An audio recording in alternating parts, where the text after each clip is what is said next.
New tonight, an in-depth look at the progress being made on the 195 land. The removal of the old highway freed up a lot of space here in downtown Providence, as you can see from Skydrone 12. With several projects finally kicking off, we wanted to know what Rhode Islanders can expect to see in this area in the coming years.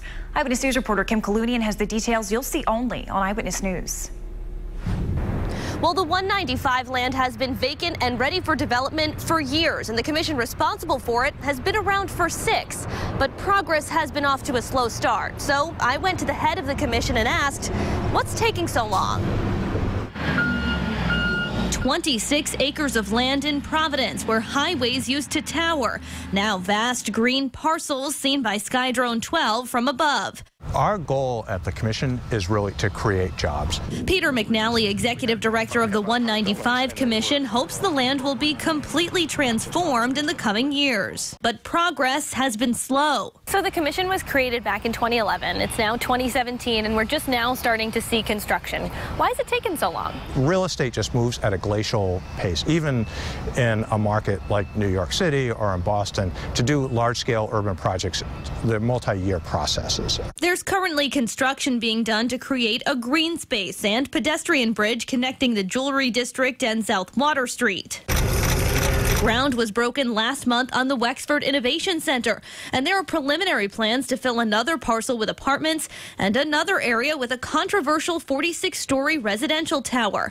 McNally says the commission is focusing on a specific type of development, a vision that leaves behind big box stores for what he calls high-value industries, ones with young, highly educated professionals who will in turn attract more employers, driving demand for more development like apartment buildings and grocery stores. If this is successful, all of a sudden you get hot and it starts to really move.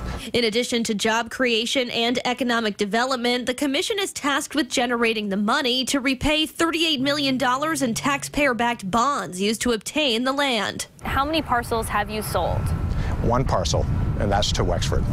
But that wasn't for cash, right? It was for incentives and maybe some money down the line?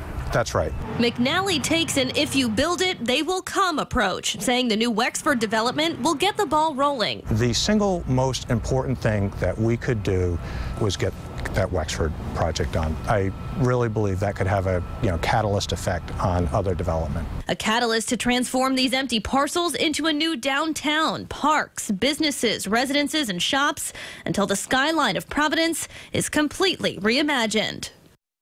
And McNally expects the Wexford project to be complete in about 2 years. At that time, he predicts developers will be clamoring to get a piece of the former 195 land. In Providence, I'm Kim Kalunian, Eyewitness News.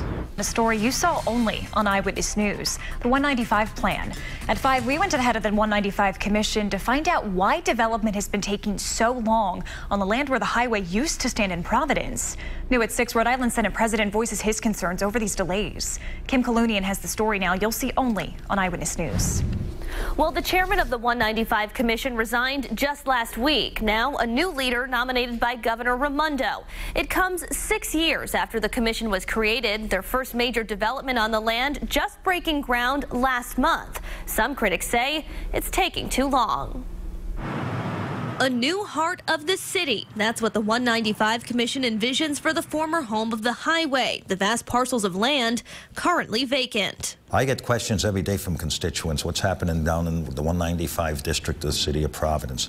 And it's tough because I really don't have an answer for them. Senate President Dominic Ruggiero says he's disappointed in the progress made so far. The Senate created the 195 Commission back in 2011, giving them the authority to sell and market the Providence parcels seen here from Skydrone 12. I'm concerned about rising interest rates. I'm concerned about rising construction costs. I think things should have been moving a lot more quickly than they have. 195 Commission Executive Director Peter McNally tells me real estate moves at a glacial pace, but he says the recent groundbreaking on the Wexford Innovation Center is a major step forward. It's our first project, and we think it will be transformative. Still, one of the commission's goals is to sell the land to pay back the $38 million in taxpayer-backed bonds used to obtain it in the first place.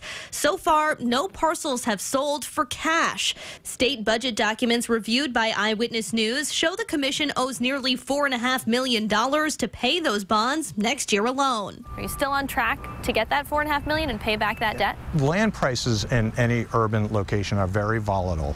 So once we get some development going and get some critical mass, the value of land can move very quickly. So is that a yes or a no that you'll be able to pay back some of that debt through land sales next year? Absolutely. About next year? Don't know about next year, but over the long term, absolutely. McNally says long term is about 5 to 10 years when he hopes the 195 land will look very different with businesses, residences, and shops. Even Ruggiero agrees the Wexford development, set to be complete in about 2 years, could spur major change. I think that'll trigger a number of situations. The parking garage at the Garrahy complex, and I'm sure it'll trigger some other interest from developers once that happens.